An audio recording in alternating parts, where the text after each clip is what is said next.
जब संसार से लगाव कम होने लगता है, तब अधिकतर लोग इसे भ्रम समझ लेते हैं। उन्हें लगता है कि शायद वे उदास हो रहे हैं या जीवन से रुचि खो रहे हैं, लेकिन सच ये है कि हर प्रकार की दूरी बनना कमजोरी नहीं होता। कुछ दूरियां भीतर की जागृति का संकेत होती है। जब आत्मा धीरे धीरे अपने वास्तविक दिशा की ओर मुड़ती है, तब संसार से जुड़ाव अपने आप ढीला पड़ने लगता है। यह साधारण प्रक्रिया नहीं है, ये एक दिव्य संकेत होता है। शुरुआत में यह बदलाव बहुत हल्का होता है। व्यक्ति वही काम करता है, वही रिश्ते निभाता है, वही जिम्मेदारियां उठाता है, लेकिन भीतर कुछ बदल चुका होता है। जो चीजें बहुत आकर्षक लगती थीं, अब वैसे ही नहीं लगती। दिखावा, प्रतिस्पर्धा, भीड़, शोर, इन सब से मन धीरे धीरे हटने लगता है। इसका मतलब ये नहीं कि व्यक्ति संसार को नकार रहा है, बल्कि ये कि वो उससे बंधा हुआ महसूस नहीं करता। इस अवस्था में व्यक्ति को पहली बार यह अनुभव होता है कि सुख केवल पाने में नहीं है। पहले वो मानता था कि कुछ हासिल करने के बाद ही संतोष मिलेगा। अब वो बिना किसी विशेष उपलब्धि के भी शांत महसूस करने लगता है। ये शांति बाहर से नहीं आती, बल्कि यह भीतर से उभरती है। और जब भीतर की शांति बढ़ती है, तो बाहर की पकड़ अपने आप ढीली हो जाती है। एक गहरा संकेत यह भी होता है कि व्यक्ति अब हर बात पर प्रतिक्रिया नहीं देता। पहले वो दूसरों की बातों से तुरंत प्रभावित हो जाता था। तारीफ उसे ऊंचा उठा देती थी और आलोचना तोड़ देती थी। अब दोनों का असर कम होने लगता है।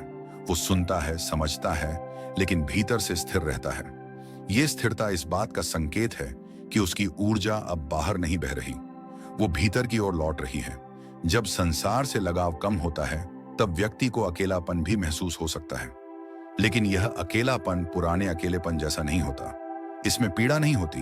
ये एक तरह का एकांत होता है, जहां व्यक्ति स्वयं के साथ सहज महसूस करता है। वो हर समय किसी के साथ होने की आवश्यकता महसूस नहीं करता, और यही अपने साथ सहज होना आत्मा की परिपक्वता का संकेत है। इस अवस्था में रिश्तों का स्वरूप भी बदल जाता है। कुछ लोग अपने आप जीवन से दूर हो जाते हैं, कुछ रिश्ते पहले जैसे नहीं रहते। ये स्वाभाविक है, क्योंकि अब व्यक्ति उन्हीं संबंधों में टिक पाता है जहां सच्चाई और गहराई होती है। सतही जुड़ाव उसे थका देता है। ये थकान नकारात्मक नहीं है, ये आत्मा की ईमानदारी है। एक और दिव्य संकेत ये होता है कि व्यक्ति को मौन अच्छा लगने लगता है। पहले उसे हर समय कुछ ना कुछ करना होता था, कुछ सुनना, कुछ देखना।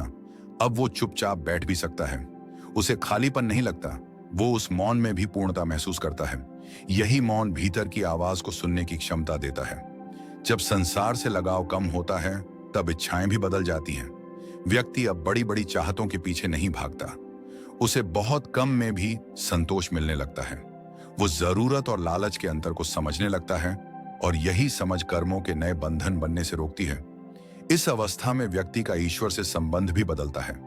अब ईश्वर कोई दूर की शक्ति नहीं लगता, वो किसी विशेष स्थान या समय तक सीमित नहीं रहता। व्यक्ति उसे अनुभव के रूप में महसूस करने लगता है। शांति में, करुणा में, मौन में उसकी प्रार्थना मांग नहीं रहती, बल्कि समर्पण बन जाती है। कभी कभी इस मार्ग पर चलने वाला व्यक्ति स्वयं को गलत समझने लगता है। उसे लगता है कि वो सामान्य नहीं रहा, लेकिन सच ये है कि वो अब असली हो रहा होता है। समाज जिस सामान्यता को सिखाता है, वो अक्सर आत्मा से दूर ले जाती है, और आत्मा की ओर लौटना हमेशा अलग दिखता है। ये समझना बहुत जरूरी है कि संसार से लगाव कम होना संसार से भागना नहीं है, ये संसार में रहते हुए उससे मुक्त होना है। व्यक्ति अपने कर्तव्य निभाता है, काम करता है, संबंध रखता है, लेकिन अब वो उनसे अपनी पहचान नहीं बनाता। यही अंतर उसे हल्का बनाता है। यदि आपके जीवन में भी ये बदलाव आ रहा है, यदि शोर से मन हट रहा है, यदि भीड़ में भी भीतर एक दूरी महसूस हो रही है, यदि कम में भी संतोष मिलने लगा है, तो इसे कमजोरी मत समझिए। ये संकेत है कि आपकी आत्मा अब बाहरी सहारों से नहीं, भीतरी सतह से जुड़ रही है। और जब आत्मा सही दिशा में चलती है, तो संसार पीछे नहीं छूटता, सिर्फ उसकी पकड़ ढीली हो जाती है। यही ढीलापन आंतरिक स्वतंत्रता की शुरुआत है। जब संसार से लगाव और गहराई कम होने लगता है, तब व्यक्ति के भीतर एक नया दृष्टिकोण जन्म लेता है। अब वो चीजों को केवल उनके रूप से नहीं, बल्कि उनके प्रभाव से देखने लगता है। वो ये समझने लगता है कि कौन सी चीज उसे भीतर से शांत करती है और कौन सी उसे बेचैन बनाती है। यही विवेक संसार से दूरी का नहीं, बल्कि आत्मा की समझ का संकेत होता है।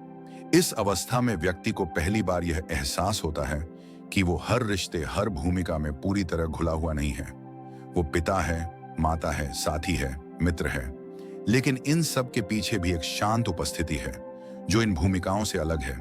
ये पहचान व्यक्ति को कठोर नहीं बनाती, बल्कि अधिक कोमल बना देती है, क्योंकि अब वो जानता है कि किसी भी भूमिका को निभाते हुए स्वयं को खोना आवश्यक नहीं है। जैसे जैसे ये समझ गहरी होती है, व्यक्ति के भीतर से अपेक्षाएं कम होने लगती हैं। पहले वो दूसरों से बहुत कुछ चाहता था, समझ, सम्मान, प्रेम, स्वीकार। अब वो इन सबको पाने की कोशिश नहीं करता। वो जो मिलता है उसे स्वीकार करता है, और जो नहीं मिलता उसके लिए भीतर संघर्ष नहीं करता। यही अपेक्षा मुक्ति मन को हल्का करती है। इस चरण में व्यक्ति के भीतर एक नई तरह की संवेदनशीलता जन्म लेती है। वो जीवन की छोटी छोटी बातों को अधिक गहराई से महसूस करने लगता है। सूरज की रोशनी, हवा की ठंडक, किसी का सरल व्यवहार, ये सब उसे छूने लगते हैं। पहले जो ध्यान में नहीं आता था, अब वही अर्थपूर्ण लगने लगता है। ये संवेदनशीलता संसार से दूर होने का नहीं, बल्कि जीवन से गहराई से जुड़ने का संकेत है।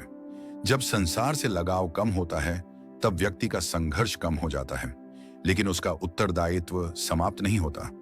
वो अपने कर्तव्यों से भागता नहीं, बल्कि उन्हें अधिक सजगता से निभाता है। फर्क केवल इतना होता है कि अब वह कर्तव्य को बोझ नहीं बनाता। वो करता है, लेकिन उससे अपनी पहचान नहीं बनाता। यही संतुलन आत्मा की परिपक्वता को दर्शाता है। इस अवस्था में व्यक्ति को अपने भीतर एक सहज विश्वास महसूस होने लगता है। यह विश्वास किसी विचारधारा से नहीं आता, ये जीवन के साथ तालमेल से जन्म लेता है। व्यक्ति अब हर चीज को समझने की कोशिश नहीं करता। वो जानता है कि कुछ बातें समझ से परे भी हो सकती हैं, और उन्हें वैसे ही स्वीकार किया जा सकता है। यह स्वीकार उसे भीतर से शांत करता है। एक और गहरा परिवर्तन यह होता है कि व्यक्ति को स्वयं को साबित करने की आवश्यकता नहीं रहती। पहले वो दूसरों की नजर में सही दिखने की कोशिश करता था, अब वो स्वयं की नजर में ईमानदार होना चाहता है। ये ईमानदारी उसे समाज से अलग नहीं करती, बल्कि उसे भीतर से मजबूत बनाती है। इस चरण में समय का अनुभव भी बदल जाता है। व्यक्ति जल्दी में नहीं रहता। वो हर क्षण को पकड़ने की कोशिश नहीं करता। वो जानता है कि जीवन बह रहा है और उसे बस उसके साथ बहना है। ये बहाव उसे थकाता नहीं, बल्कि सहारा देता है। जब संसार से लगाव कम होता है, तब व्यक्ति के भीतर करुणा स्वाभाविक रूप से बढ़ती है। वो दूसरों की गलतियों को अधिक सहजता से देख पाता है। वो समझता है कि हर व्यक्ति अपने ही संघर्षों से जूझ रहा है। ये समझ उसे कठोर निर्णयों से दूर रखती है, और जहां करुणा होती है, वहां द्वेष टिक नहीं पाता। इस अवस्था में व्यक्ति के भीतर एक मौन साहस भी जन्म लेता है। वो कठिन परिस्थितियों से भागता नहीं, वो उनसे लड़ता भी नहीं, वो उनका सामना करता है, शांत रहकर। ये साहस किसी प्रदर्शन का हिस्सा नहीं होता, ये भीतर की स्थिरता से आता है। धीरे धीरे व्यक्ति ये समझने लगता है कि संसार से लगाव कम होना किसी लक्ष्य का अंत नहीं है, ये एक द्वार है। इस द्वार के पार कोई नया संसार नहीं, बल्कि वही संसार एक नए दृष्टिकोण से दिखाई देता है। फर्क केवल देखने वाले की आंखों में होता है। यदि आप भी इस अवस्था को महसूस कर रहे हैं, तो स्वयं को अलग मत समझिए। ये कोई दुर्लभ उपलब्धि नहीं, बल्कि आत्मा की स्वाभाविक गति है। हर आत्मा कभी ना कभी इस मोड़ पर आती है। फर्क केवल इतना होता है कि कुछ लोग इस संकेत को समझ लेते हैं और कुछ इस दबा देते हैं। याद रखिए, संसार से लगाव कम होना संसार को त्यागना नहीं है, ये संसार को उसकी सही जगह पर रखना है। जब संसार जीवन का केंद्र नहीं रहता, तब जीवन का केंद्र भीतर प्रकट होता है, और जब भीतर का केंद्र जागता है, तो बाहर की हर चीज अपने आप संतुलित हो जाती है। यही संतुलन आध्यात्मिक परिपक्वता की पहचान है। जब संसार से लगाव और भी गहराई से ढीला पड़ने लगता है, तब व्यक्ति के भीतर एक मौन स्पष्टता स्थिर होने लगती है। अब उसे हर बात को नाम देने या परिभाषित करने की आवश्यकता नहीं रहती। वो अनुभव करता है और अनुभव को वैसा ही रहने देता है। ये स्वीकार्यता भीतर एक सहज विस्तार लाती है, जहां विरोध कम होता है और समझ अधिक। इस अवस्था में व्यक्ति को पहली बार यह स्पष्ट दिखाई देता है कि वो जिन चीजों को जीवन समझता था, वे वास्तव में जीवन के साधन थे। जीवन स्वयं नहीं, धन, प्रतिष्ठिता, पहचान, उपलब्धियां, ये सब अब उपयोगी तो लगते हैं, लेकिन अनिवार्य नहीं। इस अंतर को समझते ही भीतर का दबाव अपने आप घटने लगता है। व्यक्ति अब अपने मूल्य को बाहरी मानकों से नहीं मापता।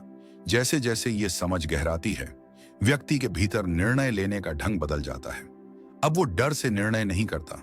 वो ये नहीं पूछता कि लोग क्या सोचेंगे, बल्कि यह देखता है कि भीतर क्या सही लगता है। ये भीतर की सही भावना किसी भावुक आवेश से नहीं आती, बल्कि शांत विवेक से आती है। और जब निर्णय विवेक से होते हैं तो पछतावा कम होता है। इस चरण में व्यक्ति की ऊर्जा का प्रवाह भी बदलता है। पहले इसकी अधिकांश ऊर्जा चिंताओं, योजनाओं और कल्पनाओं में खर्च हो जाती थी। अब वही ऊर्जा वर्तमान क्षण में टिकने लगती है। वो जो कर रहा है उसी में पूरा होता है। ये पूर्णता उसे थकाती नहीं, बल्कि पोषण देती है। यही पोषण आत्मा को स्थिर बनाता है। जब संसार से लगाव कम होता है, तब व्यक्ति के सुनने की क्षमता बढ़ जाती है। वो केवल शब्द नहीं सुनता, भाव की सुनता है। वो दूसरों के पीछे डर, असुरक्षा और आकांक्षा को पहचानने लगता है। इससे उसके रिश्तों में कठोरता कम होती है। वो प्रतिक्रिया देने से पहले समझने लगता है। यही समझ संबंधों को गहराई देती है, भले ही वे कम हो जाएं। इस अवस्था में व्यक्ति को अपनी सीमाएं भी स्पष्ट दिखाई देने लगती है। वो ये स्वीकार कर लेता है कि वह सब कुछ नहीं कर सकता, सब कुछ नहीं बदल सकता। ये स्वीकार उसे कमजोर नहीं बनाता, उल्टा ये उसे वास्तविक बनाता है। क्योंकि जहां वास्तविकता का स्वीकार होता है, वहीं से शांति शुरू होती है। धीरे धीरे व्यक्ति के भीतर एक नई तरह की विनम्रता जन्म लेती है। ये विनम्रता स्वयं को छोटा मानने से नहीं आती, बल्कि जीवन की विशालता को समझने से आती है। वो जानता है कि वह इस प्रवाह का एक हिस्सा है, केंद्र नहीं। ये जानना अहंकार को ढीला करता है और हृदय को खोलता है। इस चरण में व्यक्ति को कई बार यह भी लगता है कि वो समाज की गति से अलग चल रहा है, लेकिन यह अलगाव विद्रोह नहीं होता। यह अपनी लय में चलने का साहस होता है। वो भीड़ के साथ भागने की बजाय अपने कदमों की आवाज सुनना सीख लेता है। यही सुनना उसे सही दिशा में बनाए रखता है। जब संसार से लगाव कम होता है, तब व्यक्ति का सुख भी बदल जाता है। वो तीव्र नहीं रहता, लेकिन स्थायी हो जाता है। ये सुख उत्तेजना से नहीं, संतुलन से आता है। ये शांति से भरा होता है, न कि शोर से, और यही स्थायित्व भीतर सुरक्षा का भाव पैदा करता है। इस अवस्था में व्यक्ति का ईश्वर बोध भी और सरल हो जाता है। वो अब ईश्वर को किसी सिद्धांत या विचार में नहीं खोजता। वो उसे हर उस क्षण में महसूस करता है जहां मन शांत है और हृदय खुला हुआ है। ये अनुभव किसी विशेष साधना का परिणाम नहीं होता, बल्कि संसार की पकड़ ढीली होने का स्वाभाविक फल होता है। धीरे धीरे व्यक्ति ये समझने लगता है कि संसार से लगाव कम होना किसी उपलब्धि की ओर बढ़ना नहीं है। यह अनावश्यक बोझ को छोड़ना है, और छोड़ने में कोई नुकसान नहीं होता। नुकसान केवल पकड़ने में होता है। यदि इस मार्ग पर चलते हुए संदेह आए, तो ये याद रखना आवश्यक है कि यह यात्रा हमेशा सीधी नहीं होती। कभी कभी पुराने आकर्षण लौटते हैं, पुराने डर भी सिर उठाते हैं। ये असफलता नहीं है, ये प्रक्रिया का हिस्सा है। जागरूकता का अर्थ यह नहीं कि कुछ नहीं उभरेगा, बल्कि ये कि उभरने पर आप उसमें खोएंगे नहीं। अंततः एक दिन व्यक्ति यह अनुभव करता है कि संसार उसके बाहर नहीं है, संसार उसके अनुभव में है। और अनुभव जब साफ हो जाता है, तो संसार भी बोझ नहीं लगता। यही वो बिंदु है जहां आत्मा न तो संसार को पकड़ती है, न उससे भागती है। वो बस स्वतंत्र होकर उपस्थित रहती है, और यही उपस्थिति सबसे बड़ा दिव्य संकेत है।